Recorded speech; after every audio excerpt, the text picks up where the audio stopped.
السلام علیکم۔ آج ہم جس انسان کے بارے میں بات کرنے والے ہیں وہ بہت ہی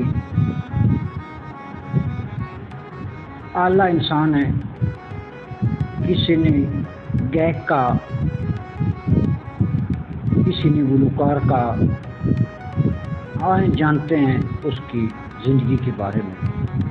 جہاں کے ایک چھوٹے سے گاؤں میں پیدا ہوا ایک بچہ، جس نے اپنی آواز سے نہ صرف پنجاب بلکہ پوری دنیا کو سریکی سنگیت کا دیوانہ بنا دیا۔ یہ ہے کہانی منصور علی ملنگی کی۔ منصور علی ملنگی 1 جنوری 1947 کو گڑھ مہاراجہ کے قریب ایک بستی میں پیدا ہوا، جسے قسمت نے آواز کا خزانہ دے رکھا تھا۔ نام رکھا منصور علی ملنگی۔ موسیقی کا شوق گھر کے ماحول سے ملا۔ والد سرنگی بجاتے تھے اور گاؤں میں میلوں ٹھیلوں پر گانے گاتے تھے۔ بچپن سے ہی ملنگی نے کان میں ساز اور گیت کی مٹھاس گھس گئی۔ موسیقی کا باقاعدہ تربیت انہوں نے بابا جی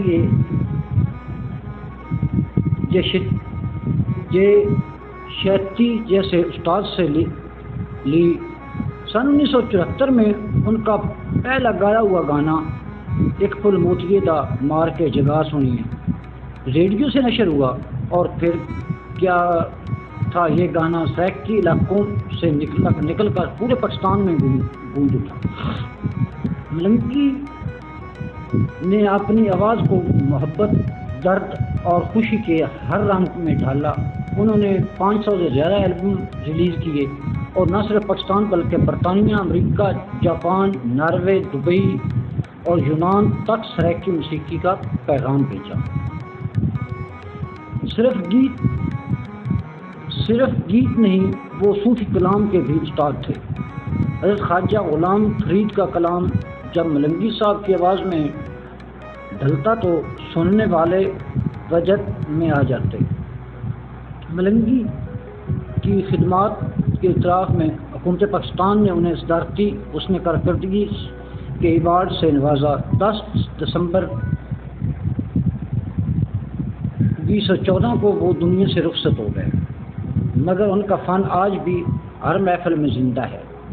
منصور علی ملنگی ایک آواز، ایک احساس اور ایک سریکی موسیقی کا وہ چراغ جو کبھی نہیں بجھے گا۔